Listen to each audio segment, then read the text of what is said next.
By the way, here, I think you should have rallied much earlier. Try and save as many people. But I'm not a brick player, right? So I don't really know too much about the hero. We just donk people. No place to go but up. Science will reveal Now this is what we know. Okay.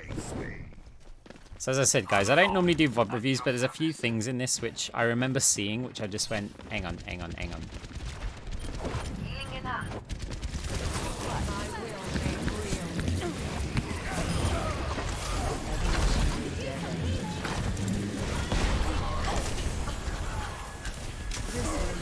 Right, a few things I want to talk about, like, leading up to this. I haven't watched the full VOD. I've watched part of it, and I saw enough that I went, actually, this would be kind of cool to do. So, if you watch, like, okay, SilentMoira, you've described yourself as, like, a DPS Moira, right? Or at least some sort of hybrid, a bit like I play. Now, if you go and have a look at most of the top DPS or highly aggressive Moiras, what you'll find is that your DPS Moiras use healing orbs a lot more than damage orbs. Because part of your DPS, like, you've got two things, right? You've got assassinations, which you want to kill a target as quick as possible. But then you've also got distraction DPS Moira, which is way more effective, like 9 times out of 10. Because it's not all about the damage that way. The fact that you're also tanking and dealing damage and someone has to deal with you in that time, the healing orb is normally way more effective than a damage orb. So just bear that in mind when we go into this. Like,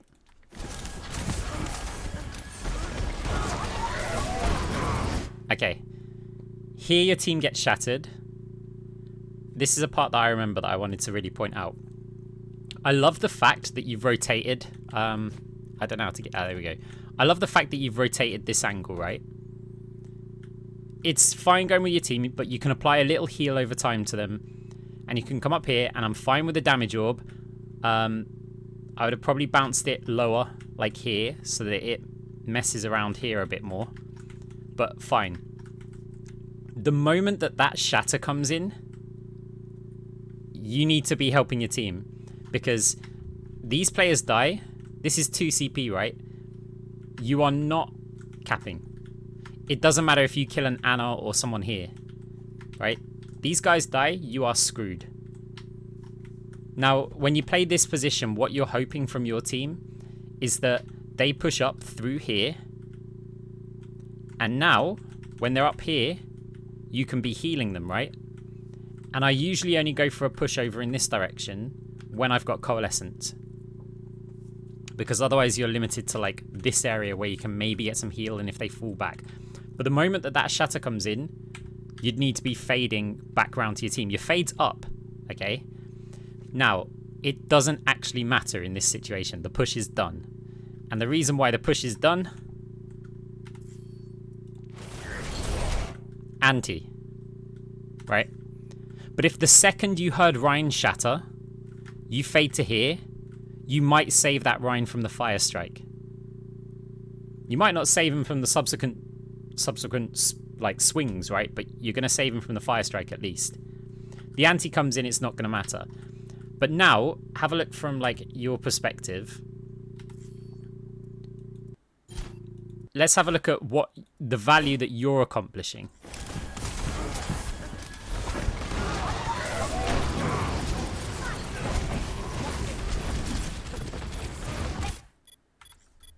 Like,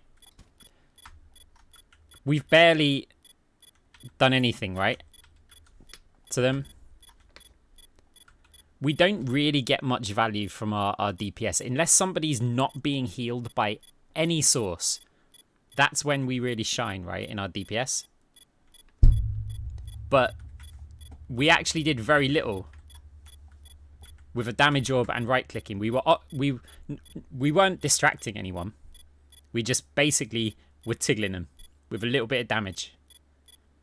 And that was it. Meanwhile, our team died. You wouldn't have been able to do anything about this, but in another situation, you would be able to do something about this. So, let's continue. It's just something to be in mind. Like, you hear that shatter, your push is over if you don't react to it. Damage orb's fine. Like, as I said, the push is over at this point. What are you trying to accomplish? You're never capping the point, and you're very rarely going to get a tick. Probably never. So it all becomes about build ult charge. If you're going to stagger yourself, you want to at least get ult charge out of it. So, fine. You get a kill, but it's not actually going to change the bigger picture. I like how you accidentally fade jump too far there. Yeah, that's fine. I mean, the kill isn't a problem. Like, it's not a good thing or a bad thing, right? It's you built some ult charge on it. You're 50%. Fine. Damage orb. That orb flew straight back out of this door. It was a perfectly flat bounce, right? Brilliant for, say, a healing orb when your team are pushing in, because it's going to come back and heal your team. So as they're pushing in, your heal orb hits them there. As they're pushing in still, it heals them there. With that damage orb, angle it anywhere. Keep it on this plane, like the horizontal plane. Don't look up or down. But angle it so that it's not going to fly out this door, because it will do this. If you fight it at like this angle, that orb bounces over here somewhere. I mean, in that case, it'll probably bounce off the circuit a bit. But it could bounce over here. It could then bounce over here. You'll get just more value. Whereas when it goes straight out the door, that's like going to Mars right now. Like, you just kind of want the damage orb to hang around a bit there. So it's worth thinking about the bounce a little bit more. But I like how you put it flat. Okay, flat bounces are like step 1 of all bounces. And they're really important. And most people don't bother doing it. They just fire and forget. You've thought about it. So that's stage 1 complete. Let's level up that game and think about the subsequent bounces with that. You could get more value out of it.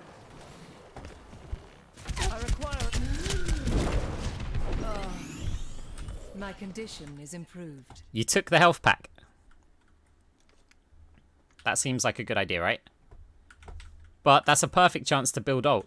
When you take that health pack, you don't get anything out of it, right?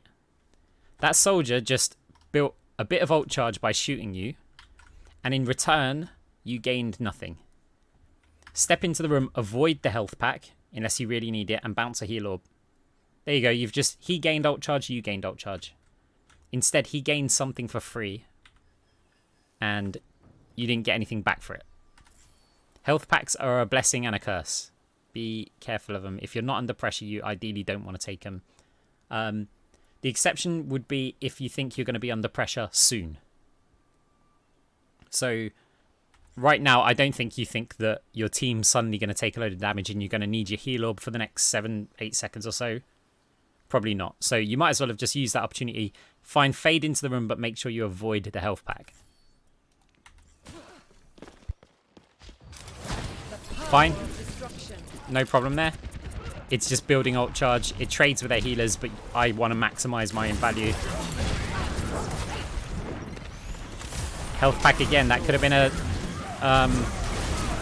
been another situation. So they gained ult charge against you. You didn't gain anything back. Your team is going to be under pressure, like, shortly. So you think, okay, there's an argument for taking the health pack. I personally would have bounced the heal orb. Not taken the health pack, but bounced the heal orb here. It would have healed me. And then carried on healing Ryan, Anna, like, everyone, basically. Not you, because, well, yeah, even you. And just get a bit more value out of it. You'd be a lot closer to Cole already if you'd built the ult charge down here. And you built that ult charge up here. So it probably would have helped you out a bit.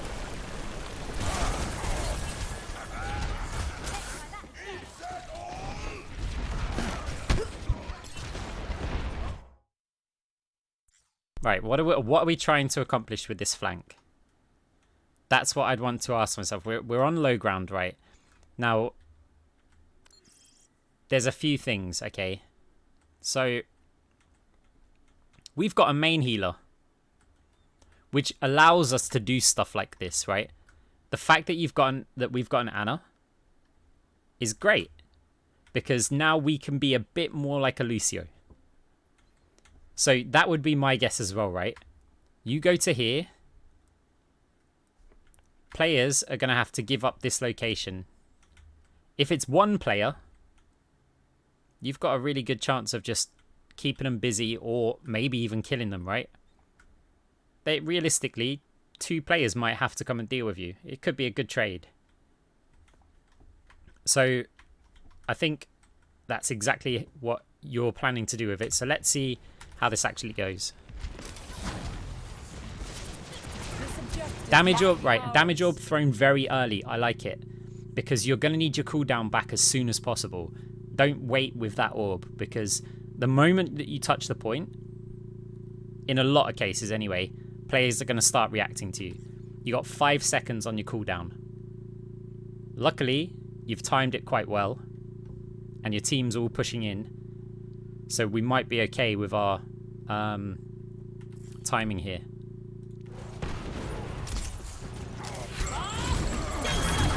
Weak.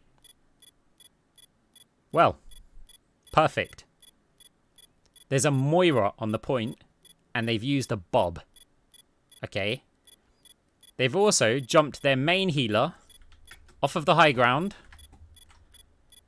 There's Sigma. There's Lucio. She even looks like she might be going down. I mean, if you're talking a distraction push, that's pretty good, right? Now, what Yuri said's key here. You've done your job.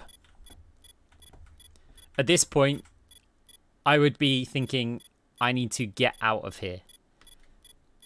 The moment that I heard Bob, I'd be thinking, right, I need to get out. Because we forced players off high ground. We've gotten ult out of them. Our team should probably just wait out the Bob. Let's see what happens.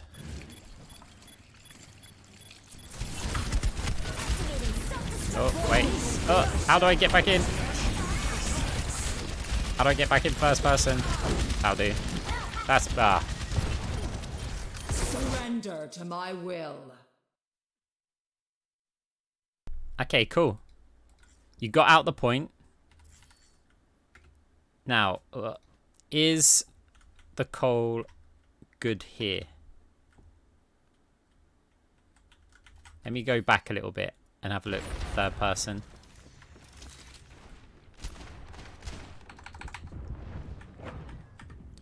Right. Enemy team reacts. Bob comes in. 4 players jump off the high ground. Diva bomb comes in, which isn't actually too bad, but it was all sort of covered. Okay, look at the damn ults that we just got. Look at the ults. We got Beat, Visor, Nano, Bob. Okay, well, you can't complain about this, even if your push fails. Like, that basically started with you. Now, your team... Okay, I don't think the coal was a great idea. Because of how many ults they used, take it for the next fight. Let's see what happens.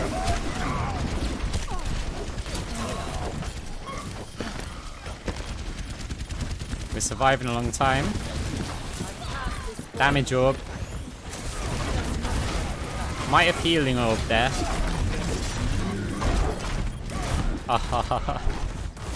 Okay. This will heal you. The beautiful fake fade. It got him.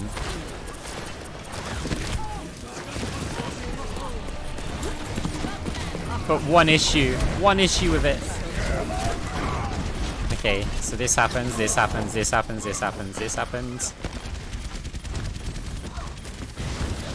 Damage orb. It's bounced in a nice place, right? So it's going to bounce off the back wall, it's going to bounce out, and it's going to bounce forward again. I don't actually know what SR it is.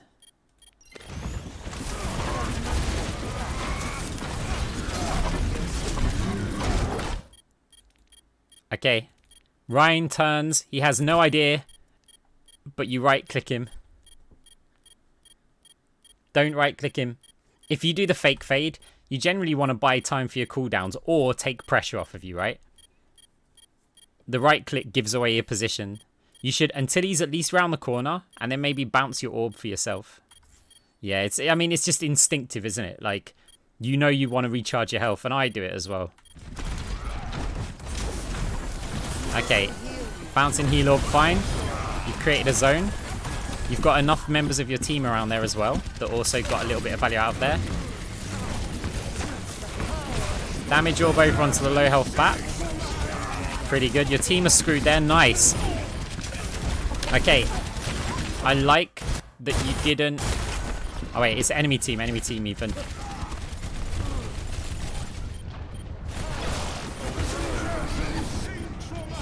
Oh, no. Sorry, your team. Your team. Right. They went up there and they were screwed. I like the fact that you basically didn't try and save them. You weren't going to save them. They were both screwed. Like 100% of the time. The fact that here you're getting value, if you were healing them, the most you're getting out of it is a bit of ult charge. But you've got like no chance to win the fight at that point. Still haven't got a tick.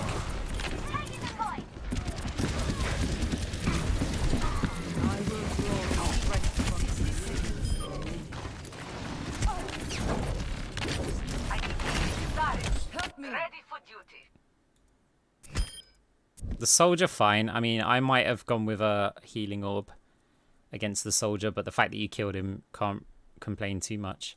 What is this fade, though? Boom! Straight into a wall. Your fade travelled from here to here. That's not very far. Yeah. You've got to control your fades better. That's where the King's Row practice comes in play. Gone to King's Row. Right, what time are we on here? 6:48. Oh. Do this. This goes for everybody.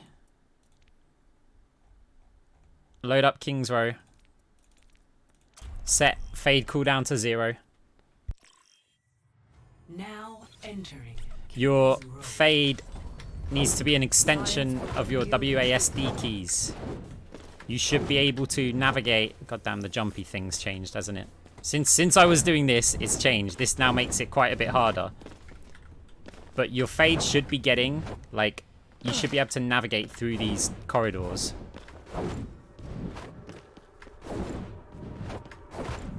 With the jump on the end. Now, the jump's a bit harder now. Because obviously you're going to slam into the ceiling quite a lot. But it's still very valid. Like, these little corridors.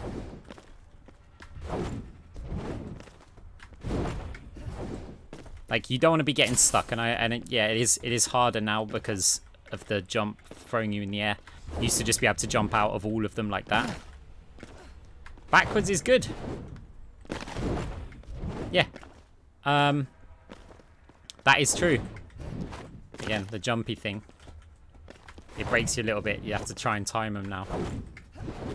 But I would just say even like going forward, there's a lot of tight corridors on this map, which people really do need to get some practice on.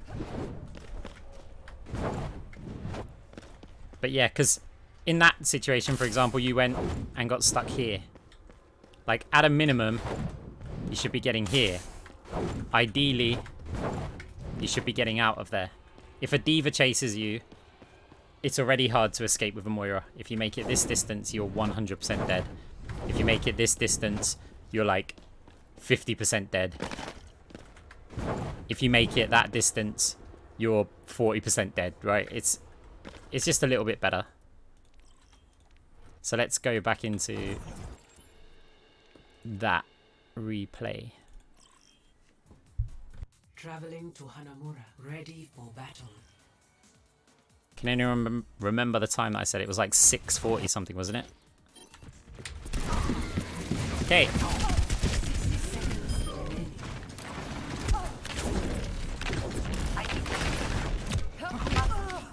Yeah, you had no chance of getting away from him with that fade. It's fine. People do make mistakes, okay? I'm going to trust that you do make, like, your fades are normally a lot better. That changes my thinking. But I just have to point it out, because otherwise, what's the point in the VOD review, right? Team pushing. We've got a Kree low health. Nice bounce off the roof. I think that's okay, because you probably won't need your orb until it's off cooldown again, which is about now. Damage orb. Surprise choice. Right, Cole. Nice. This is where I'd want to be. Great fall off of the high ground. The visor would screw you if you didn't do that. The damage orb, because you're winning the fight. The Eva just killed him. Great. Nice kill on Sigma. Right, looking for Shatter, just in case. He doesn't actually have it, but I would not know that. Right, the beat comes in. At this point, you need to be healing. When the beat comes in, your damage isn't going to get that much value. Bearing in mind that every player of yours that dies has to run back from here. And every player of theirs that dies has to run from here. That should tell you that when you're fighting the last point, that healing is way more valuable than damage.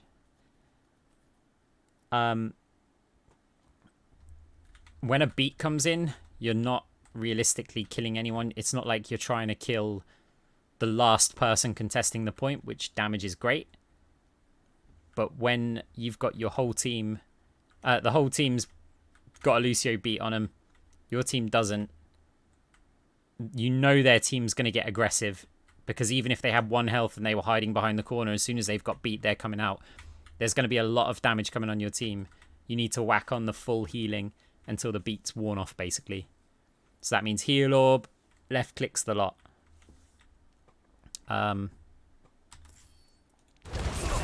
Would it have made a difference? Would it have changed the outcome of the fight? Would you have capped the point? Probably not. But we're not looking at this result, right? This result doesn't matter. The key to ranking up is to making the correct decisions, and then the results will follow those decisions. So maybe in this game it makes no difference, right? Maybe in 10 games it only makes a difference in 6, but not in 4 or something, right? And then over time your SR will increase. So everything you do should be about just making the correct decisions in that moment.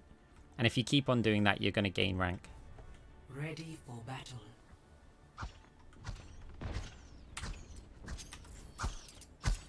So now your team have probably blamed you because you were Moira and you didn't full cap the map. So I imagine everyone's going, it's Moira's fault, it's Moira's fault. Fine, whatever, people say that. 5, 4, 3, 2, 1. Attackers incoming. Yeah, no problem, no problem. We're not going to focus on it.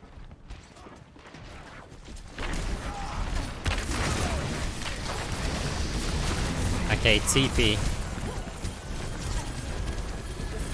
I wasn't a big fan of the damage orb.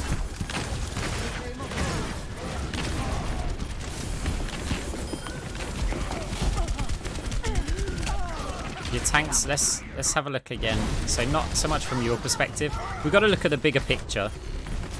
Where's a good angle to find it from? So, this is probably also a poor angle. And we'll slow it down. 4. Right. Okay. Let's have a look at the VOD of a whole. And we'll see your decision making with where you're playing. You've seen them all on this side. But you bounce the damage orb to go off in this direction, off of the door. Now, I don't know how the hell it's still there. Fine. But remember what I said, we're looking at making the correct decisions, not what was the correct result, if you get what I mean. Like, I think if you've seen them there, then either bounce a healing orb because the damage orb isn't that great, or bounce your damage orb somewhere in this direction where it's going to mess around. I have no idea how your orb managed to hit here, somehow go here, and then it's coming back towards the point over here. I mean, if I could recreate that bounce, I'd do it every game. But, yeah, fine. So, we saw the TP. And what was the reaction to the TP?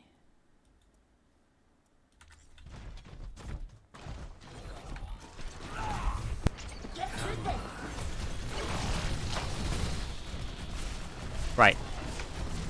Now you hear the TP. We're still healing the Rhine. Great. The Rhine's reaction is to turn and charge. You start following. Now this is interesting because you are hanging out with your Genji against a Zarya, and I don't hugely mind that because it's sort of 2v2. Your tanks are getting a bit annihilated.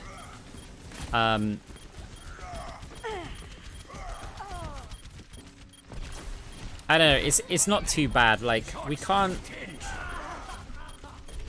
look too much on the result. I mean, you know that when there's a TP, there's going to be a lot of damage.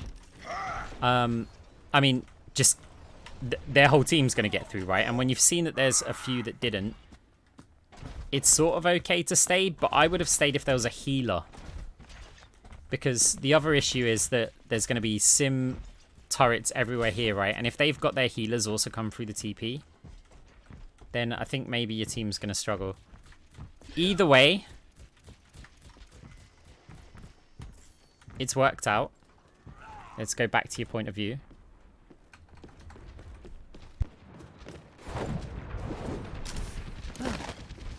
Like, the decision's okay there. Not sure about the damage orb. There's some free healing too. Let's have a look at how your resources look after this. Oh, anti, right-clicking. No, I don't like that one. It works out right, but I do not like that one.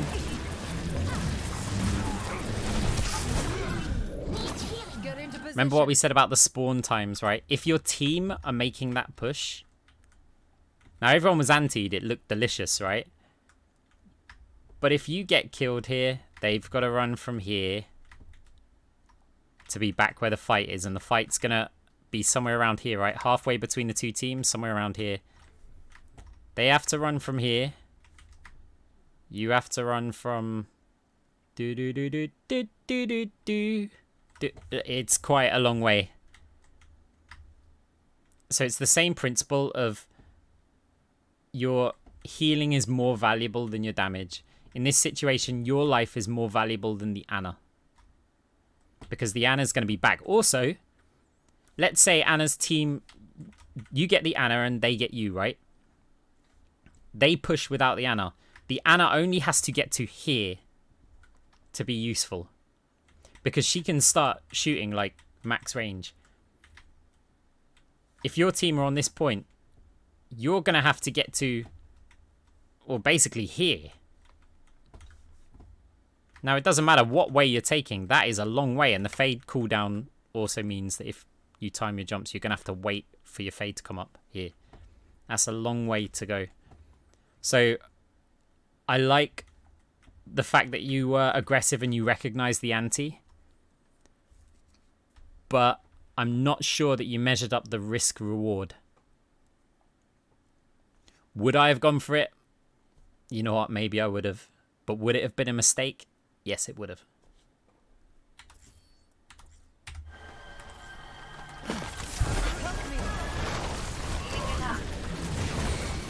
Okay, another TP's come in. We hear the noise. Tanks reacting.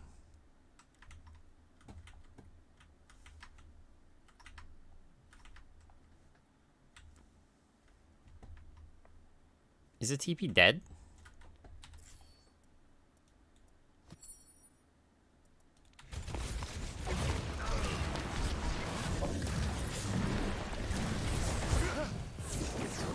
I like that, by the way. That looked great from this angle. Right, TP. She took it down. Did she mess it up? Where was she trying to put it?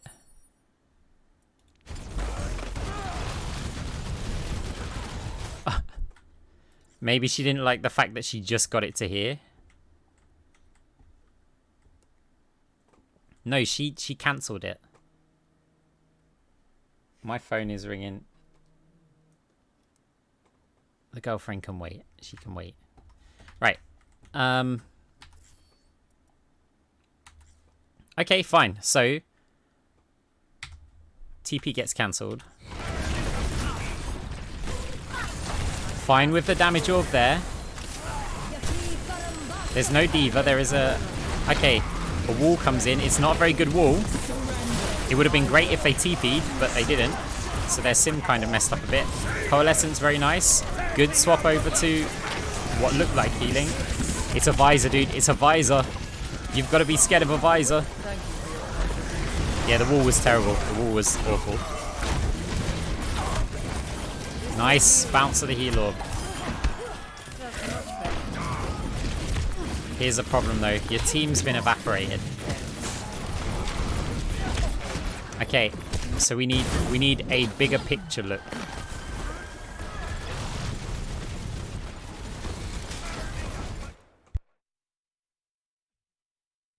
So we need to have a look at like what's happening elsewhere when you're sort of a bit isolated. The wall comes in and your whole team pushes in front of it. Brilliant, right? It has cut off your Ana from healing. She's had to move into a super dangerous position. That was over at the back over here, right? Now there's a TP. A lot of chaos is going on.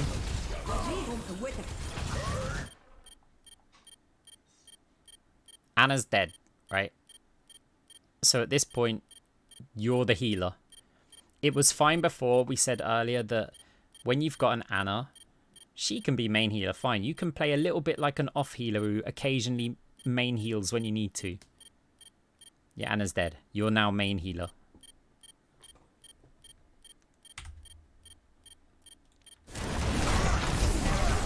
There's a bit of main healing.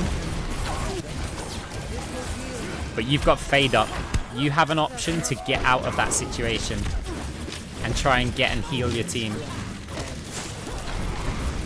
Because it's fine you surviving, right? But now tell me. Tell me how you're winning that fight if everybody else is dead, right? You can't.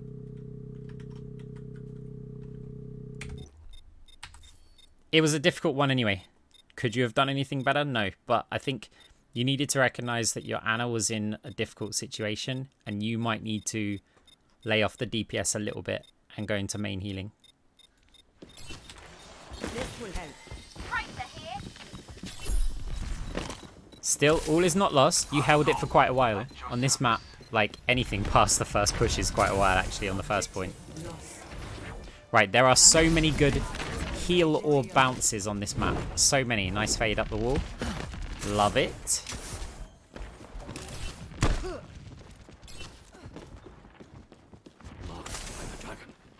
Right, if you've seen how I play this map, I'm setting up heal or bounces everywhere. Okay? Even before the team's taken damage. There's an orb bounce here. Flat off this wall. Bounce. Bounce. Bounce. That means anyone who's standing at this window shooting out gets a heal. Anyone who's run behind cover because they got shot gets a heal. Gets a heal. Anyone who's pushed down the stairs gets a heal, right? There's the orb bounces up here. Either like this or up, down, up, down. That's anyone who wants to peek here or have a look here or peek on the high ground. They're getting heals, right?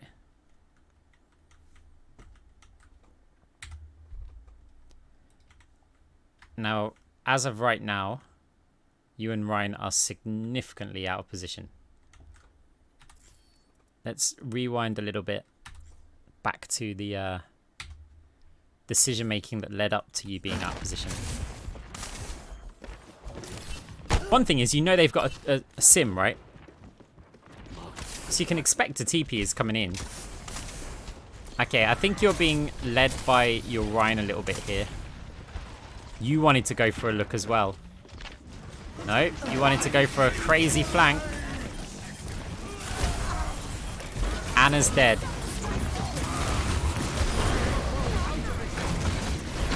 I know there's no one to heal right now, but you should be looking for your team to heal because your Ana's dead. While she's alive, consider it free to, like, deal a ton of damage. She goes down and your team just evaporate without your healing. There was a flaw in my approach. And this is the thing, right? If you want to aspire to, like, no-land levels of DPS Moira, then your flank needed to happen earlier.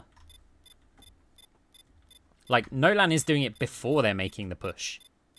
Okay? He wants to delay their push. He wants to pull players away and keep pulling them away.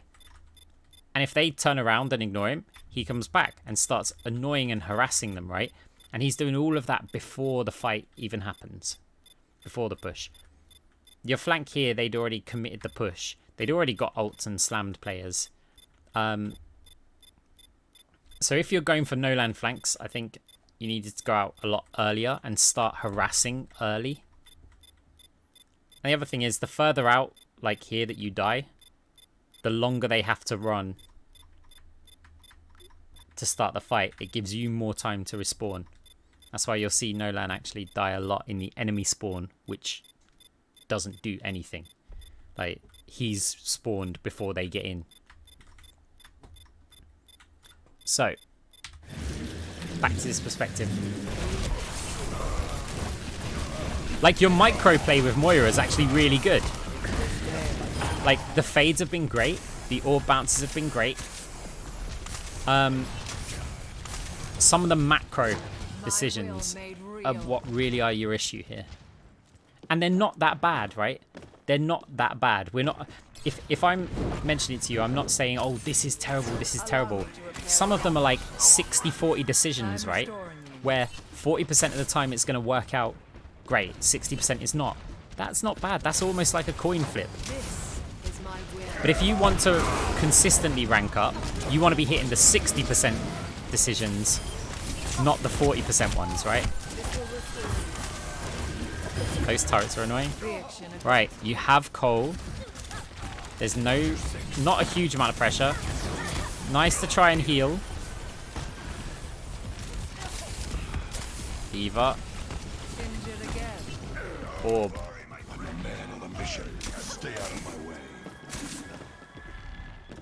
Okay, your resources are quite low. Right, you need to be finding some resources with your right clicks. There's some. You've got resources, get out. Kill the Ana then, fine. Do that, that also works.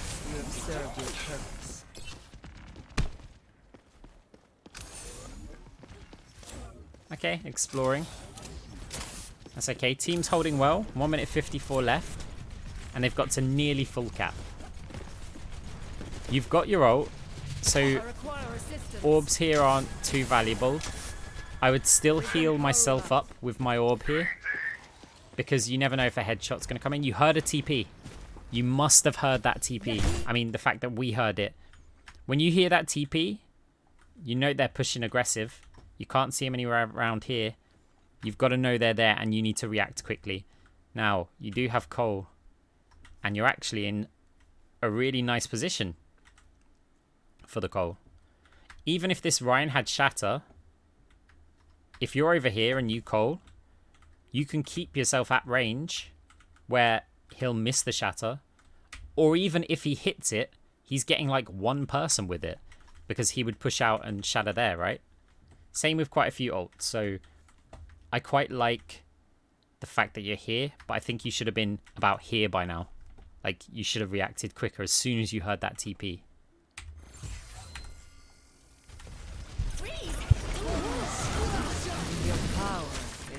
Right, I'm slowing it down a bit. So, ults. So quite a few ults are being used right now. There's another horrific wall from the enemy Symmetra that's not going to help. There's only one thing that it does potentially accomplish, which is kind of irrelevant with a Reaper. There we go. That's who I was looking for. So, Who can your Ana heal right now? Absolutely no one. She's also in a fair amount of trouble when this bad boy wakes up, right? So the Ana should probably end up like rotating to here or something, where she at least gets some freedom. I'd like to actually see what she does here. There we go. Now she'll be dead anyway, or at least have to run somewhere down there. Back on your gameplay. We're not VOD reviewing the Ana here. Wait. There we go. Right, there's a lot of nanos. We haven't used Cole. That's fine. Your team did use some ults, so... Damage orb on the Ryan. I don't mind it. I don't mind it. Your team were all in good health.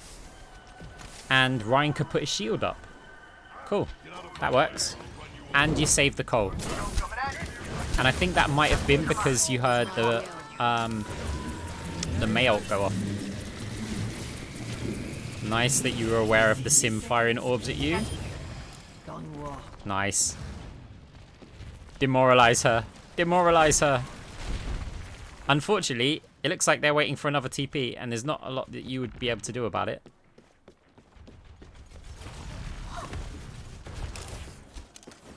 Okay, you're a bit out of position. I'd fade round. Like, just to get there quicker. Nice Cole. Nice damage. Heal the mate and damage. Nice. Nice, you were getting great value. Nice to finish off the Sig. I would have done exactly the same. Reaper as well. No, Reaper. Reaper's your threat. It's the only one who's going to do anything. It's so important for Moiras to recognize, to rotate their bodies, to swing a fight, right? Let's say you've got a little 1v1 going on. Well, if you can get both of the targets, your friendly target and the enemy target, your friendly target's health is going up, the enemy's going down. You've flipped it completely. And it's so powerful to do that. And you were doing it with the Cole. It's very easy for a lot of Moiras to just go, I want to murder. Right? And they'll just start shooting players. But actually, you're going to get you're going to get the most value lining up a friendly and an enemy, or just multiple people. And the fact that you positioned your body, you'll see me sometimes, I will get in the worst position with Coalescence just to maximize the value of the Coalescence. Like, you'll see me, I'll be up here. Like, and I know that there's like a Cassidy about to spawn and come there. But if it turns out that I can line up like 2 enemies and 3 friendlies from just that angle, like that's the only place I can do, I'm jumping around this pillar. I'm moving like this. And then I'm fading out of there, right? Because you're just maximizing the value. You think of Coalescence's maximum potential versus minimum potential. The minimum is so low, but the maximum is a monster. Slowly they realize that failure is all that awaits them.